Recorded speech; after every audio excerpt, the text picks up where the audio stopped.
For those of you who this is your first Sabbath in several weeks, this is a part 2 of a sermon that I began last week. So if you feel like maybe when we get started you need some other information, I'm sure that the sound room in the back has some tapes from last week. Last week when we ended the sermon, we were talking about the little horn power. And the question might be asked, what can God be telling us in prophesying about this little horn power? What does it all mean? How do we tie it together today? In the Bible, a horn represents a kingdom or a power, whether that power is political or religious. And Daniel says a little horn power would come up out of the Roman Empire in the days of those early centuries, and it would be small at first, but then according to Daniel 8 in verse 9, it said it would grow exceedingly great. So this morning we want to learn all we can about this mysterious power. The prophet saw some differences between this little horn and the 10 horns, and the first thing that Daniel noticed was that it was different from the other in that it came up after Rome was divided. It came up after Rome was divided. Daniel 7 in verse 24 says this: "The 10 horns out of this kingdom are 10 kings that shall arise, and another shall arise when? After them." So to answer the question when, about the time of origin of this little horn power, we know for certainty that chronologically it is going to arise after the 10, after Rome's fall and subsequent breakup. Next, to answer the where question about the location of this little horn power, we can say with certainty that geographically it is going to arise in an area known as Rome. In Daniel, the 7th chapter and verse 8, it says this, that Daniel, as Daniel considered the 10 horns of the divided kingdom of Rome, it says, there came up among them another little horn. So Daniel was considering those 10 horns. He was looking at them, and then another one came up among them. And so can we say unequivocally that this little horn power came up in South America? No, we cannot, right? We can't say it came up in Africa. We can't say it came up in Asia. It has to come up where? In Rome, because it came up among them. It came up among the 10, so it has to come out of the empire, the Roman Empire, or out of Rome itself. Another thing Daniel noticed about this horn was that it had eyes like the eyes of a man. That's Daniel 7 and verse 8. Well, what does that mean? What in the Bible do eyes symbolize? Well, we look in our Bible at 1 Samuel, the 9th chapter, and verse 9, the Bible tells us, he that is now called a prophet was before time called a what? A seer. And that is because a Bible prophet was called a seer because he saw things with God's wisdom. In Ephesians, the 1st chapter in verse 18, it says, the eyes of your understanding being enlightened. So eyes are a symbol of wisdom and understanding. And while the Bible prophet has God's wisdom, this little horn power has not the eyes of God, but it has the eyes of what? The eyes of a man. And since eyes symbolize wisdom, and this power is based not on God's divine wisdom, but it is based merely on what? On man or human wisdom. Merely on human wisdom. And these differences about the little horn power to Daniel were very interesting. But there was something else, something very basic about this little horn that made it fundamentally different from the 10 horns. In fact, in Daniel, the 7th chapter in verse 24, it specifically says that the little horn would be what? Would be diverse, or as the Revised Standard Version says, different from the former ones. The first 10 horns were 10 divisions of the Roman Empire, which became the modern nations of what is Western Europe. They were all political in nature, whereas this little horn power would be different or diverse in the fact that it was religious, or at least a hybrid. It was a religio-political party, and it still is today. We see that the little horn power is a religio-political power, exercising both of them when they need to. Daniel, the 7th chapter in verse 8, emphasizes that this little horn had a mouth speaking great things. Now, our modern translations, if you were to look at the Living Bible, it would say it was a bragging mouth.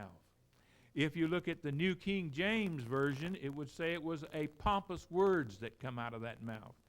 Today's English version says boasting proudly. The New American Standard Bible says great boasts.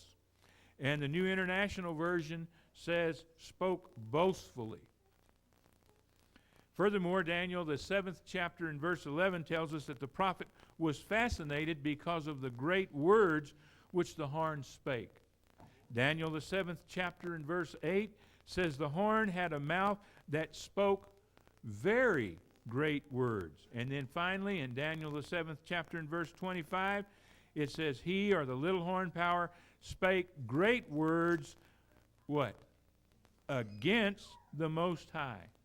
So clearly then, God is telling us that this power, this religious power, which was different from all the other political powers of Europe, this power that arose in Rome after the breakup of the Roman Empire, would make great claims, great decrees. It would speak, and taking the words from the other translations, pompously, boastfully, even claiming infallible power to change God's law and the day of worship. Now notice what Daniel, the 7th chapter in verse 21 sadly testifies to. It says, I beheld, and the same horn made war against the saints and prevailed against them. Here the Bible foretells a religious persecution for the saints who are God's faithful people. This little horn power that changed the Sabbath persecuted those who did not go along with what they taught, and they prevailed against them. And certainly the Middle Ages, we saw many faithful Christians who suffered and died for true faith.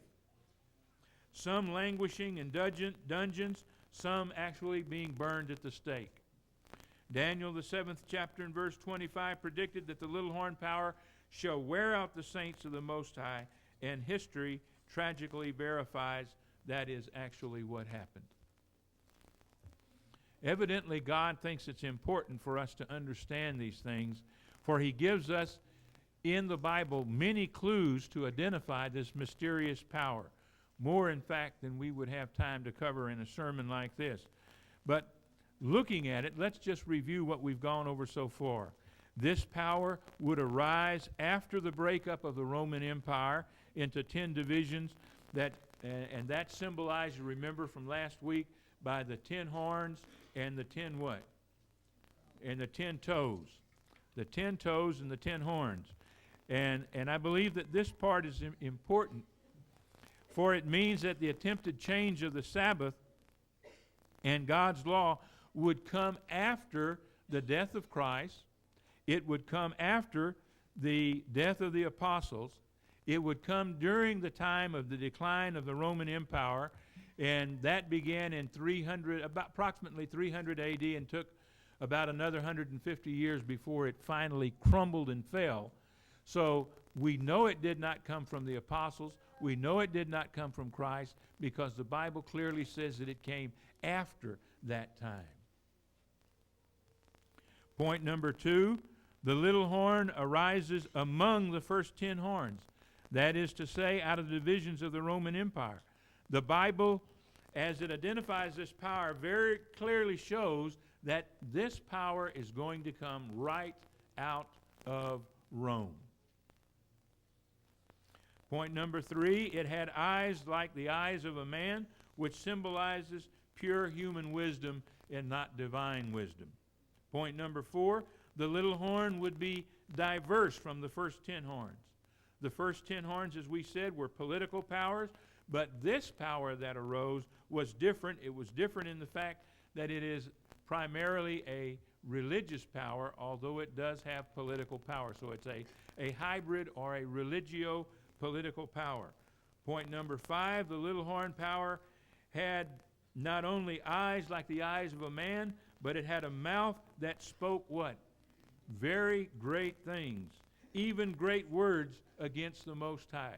Does that remind you of anybody? If you look at Isaiah the 14th chapter and the 14th verse, we find someone who said, I will be like the Most High. Who was that? That was Lucifer. He wanted to be exactly like the Most High. Point number 6, at times the little horn used its power to persecute God's people. It made war with the saints and would wear out the saints of the Most High, prevailing against them. And when you line all these identifying features up against this little horn power, the identity of the little horn power is pretty plain, isn't it? The Bible says the attempted change of God's law would come not from the disciples in Jerusalem, but it would come from the early church in Rome. Clearly, this is what the Bible says. So if you would come with me now on a journey to learn how Daniel, the 7th chapter and verse 25 was fulfilled. Why and how did the church do it? Daniel, the 7th chapter and verse 25 says that there would be a power that would dare to what? Think to change times and the laws. And if you actually look that up, it can be translated the time in the law. The time in the law. The Bible told us plainly that after the death of Christ and the apostles, there would be a departing or a departure from the biblical faith. And in our text this morning that we read in Acts the 20th chapter and verses 28 through 30, the apostle warns us about this. Notice what it says. It says, take heed therefore unto yourselves and to all the flock, to feed the church of God. For I know this, that after my departing, that is, Paul says, after my death, shall grievous wolves enter in among you. And the wolves are the pagans who would burn the Christian believers at the stake and send them to a martyr's death in the Colosseum. It says that wolves would enter in among you, not sparing the flock. But notice the last sentence. This gives us also a key.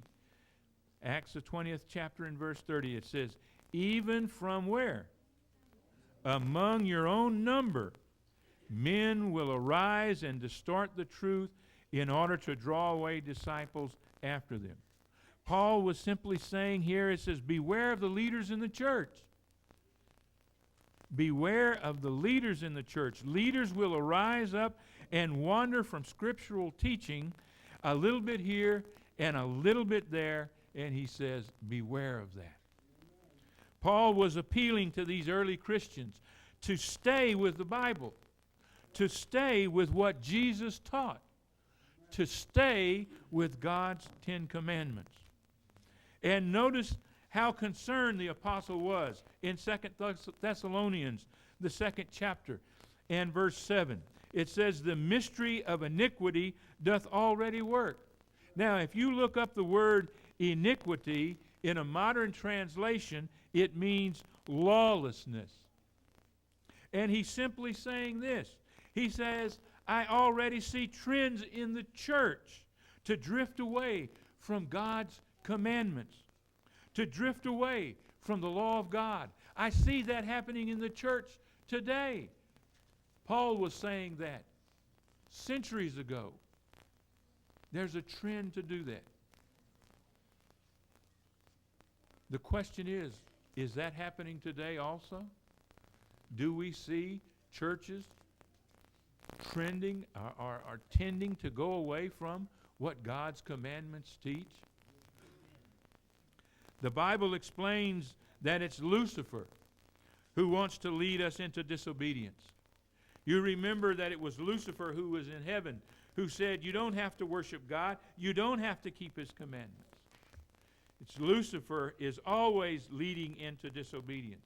He started the rebellion in heaven, and he started it over the law, over loyalty, and over obedience, and he caused many of the angels to fall. He seduced Adam and Eve in Eden, and they lost their garden home through disobedience. In the very early centuries of this world's history, Satan had a plan. He knew that God had established the Sabbath as a sign, a memorial of creation to keep man's mind turned toward him. Week by week, they would come and worship him as the Creator. He said, remember the Sabbath day to keep it holy. But way back in the Old Testament times, we find Satan said to himself, you know, if I can just get people to worship and think of the sun as a god, I believe that I might be able to turn them away from God.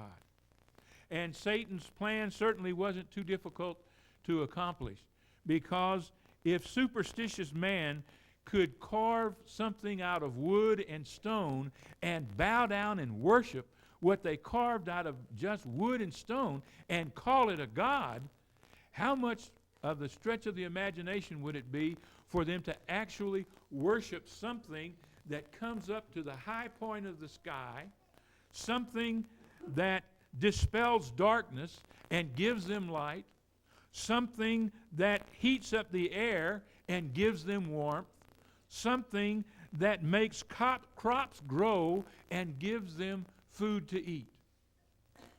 And so we find that people began worshiping the sun as a god.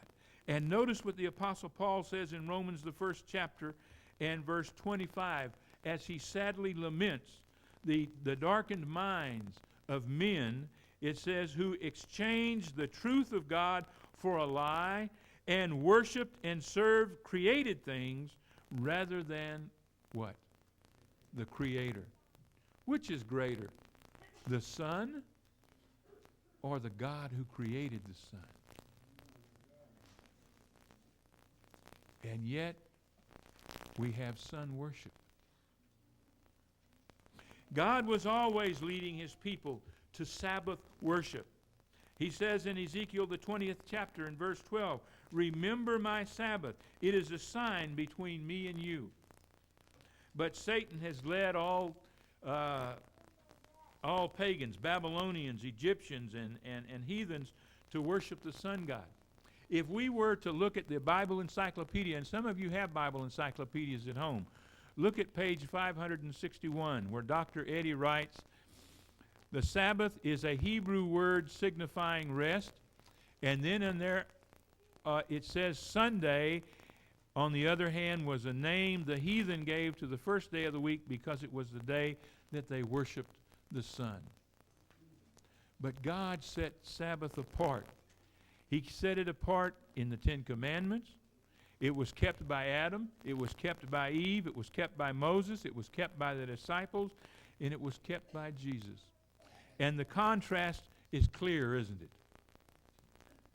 You have Lucifer leading Adam and Eve into rebellion. You have the children of Esau, or the Edomites, launching pagan and sun worship. You have the Babylonian Empire and the Egyptian Empire and the Roman Empire, all followed either sun worship or a form of sun worship. The Roman Emperor Constantine had a coin minted And on one side of the coin was his image, and on the other side of the coin was the sun god's image. That was Constantine who did that. So the division here is quite clear in it. There is a straight line of Sabbath keeping among the faithful from the Garden of Eden, and a straight line of sun worship among the pagans. And clearly, the difference in ancestry is of these two is quite clear. You have the father of one is God, the creator of all things, and the father of the other is Satan, the great deceiver. And when you come to the end of the Roman days, the Roman Empire is about to fall. Constantine is trying to hold his empire together. He's trying to do everything that he can to keep it together. And the way that he comes up with is for the church and the state to unite together and have Christians turn away from going to church on the Sabbath and worshiping God, so that they would be in some way linked with the Jews who were giving the Romans trouble at that time. And so he would give them another day of worship, and it would also allow the pagans to then come in. And so he issued a decree in AD 321. The Emperor Constantine proclaimed on the venerable day of the sun, and he spells that S-U-N, not on the venerable day of Jesus Christ the Son, but on the day of the sun, let the magistrates and the people residing in the cities rest, and let all the workshops be closed. This was Constantine's civil legislation. This was ratified by the Catholic Church in the Council of Laodicea and by many other papal pronouncements and synods. And they actually think to change God's law. This is from the Catholic Catechism. Question is asked, why do we worship Sunday, observe Sunday instead of Saturday? The answer, straight out of the Catholic Catechism, we observe Sunday instead of Saturday because the Catholic Church transferred the solemnity from Saturday to Sunday. The church officially admits that they made that change. From the book Faith of Our Fathers, written by Cardinal James Gibbons, page 89, this is what he writes. You may read the Bible from Genesis to Revelations, and you will not find a single line authorizing the sanctification of Sunday. The Scriptures enforce the religious observance of Saturday. Now that sounds like he's on our side, doesn't it? But his argument that he is making before this sentence and after this sentence is this. The Catholic Church worships on Saturday. And you can go to the Bible, and if you want to worship by the Bible and the Bible only, then go to church on Saturday. But the Catholic Church has changed the solemnity from Saturday to Sunday. And so therefore, if you're going to come to church on Sunday, tradition is therefore ahead of church doctrine. And so therefore, you are putting your authority back in the church. That was his argument. So the church has not only attempted to change the Sabbath of the Lord, the only commandment dealing with times, but it also tampered with two other parts of God's law. In the Catechism, I'm talking about, not in the Bible. If you look at a Catholic Bible, it will read in the Ten Commandments like ours. They did not delete it in the Catholic Bible. They deleted it in the Catechism, which is the official church training manual. Okay? They deleted the second commandment, which deals with bowing down to idols, because they have many statutes in their churches, their schools, their hospitals, and their cathedrals, and so they needed to do away with that. So they simply deleted it. If you're going to be baptized, you get a catechism, and then you study that catechism, and that's what you grow up and enter into the church by. And that commandment is done away with, and then they took the 10th commandment and divided or split it into two, and therefore made 10 commandments back again by doing that. Notice what it says in the Catholic Encyclopedia, Volume 4, page 153. This is their own publication. The church, after changing the day of rest from the Jewish Sabbath of the seventh day of the week to the first, made the third commandment refer to Sunday as the day to keep holy as the Lord's day. Now, what commandment did they call it in there? The third commandment. That's from their own writings.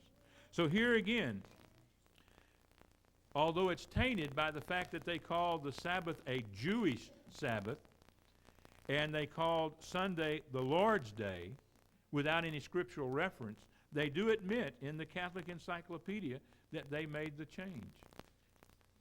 The question is this: did the church have the authority to do this? God said in Malachi 3 and verse 6, I change not. In Psalms 89 and verse 34, it says, I will not alter what my lips have uttered. And God spoke the Ten Commandments among the thunderings and lightnings of Mount Sinai. We read this in Exodus, the 20th chapter, verses 1 and verse 18. Hebrews, the 13th chapter and verse 8 declares, Jesus said, I am the same yesterday, today, and forever. John 14:15 says, if you love me, do what? Keep my commandments. And then Jesus said in Matthew, the 5th chapter, verses 17 through 19, that the crossing of a T or the dotting of an I shall not pass from the law till what happens? Till heaven and earth shall pass away. When I came in here this morning, heaven and earth were still here. On the other hand, Daniel predicted that the church would think to change God's law. Now, the Bible told us what would happen. It told us the way that it would happen. And it is plain, if one studies the Bible, one would be able to see this. And so do you see God's wisdom in what he has given us in Revelations, the 14th chapter and verse 7, where it says, worship him that made what? Heaven and earth and the sea and the fountains of waters. That's why God is calling us back to worship our Creator. Revelations, the 14th chapter and verse 12 says, here are they that keep the commandments of God. The whole issue is whether we are going to adopt a compromise in the final days of Rome, or are we going to be a Bible-based church and worship what the Bible teaches, worship the Creator. It's simple. The choice is between the commandments of God, written by God's own finger on tables of stone, or the traditions of men. Jesus is calling us back to the Bible, back to worship him. And his appeal is, choose you this day whom you will serve. And he hopes that your answer will be, as for me and my house, we will serve the Lord. This is what God is calling us back to worship God as Creator, not to worship and believe that the solemnity of the Sabbath has been changed. Now, I know that you all believe that. You wouldn't be here if you didn't. But you need to be able to teach someone else. If someone asked you a question, why do you go to church on the Sabbath? You should be able to give an account of your faith.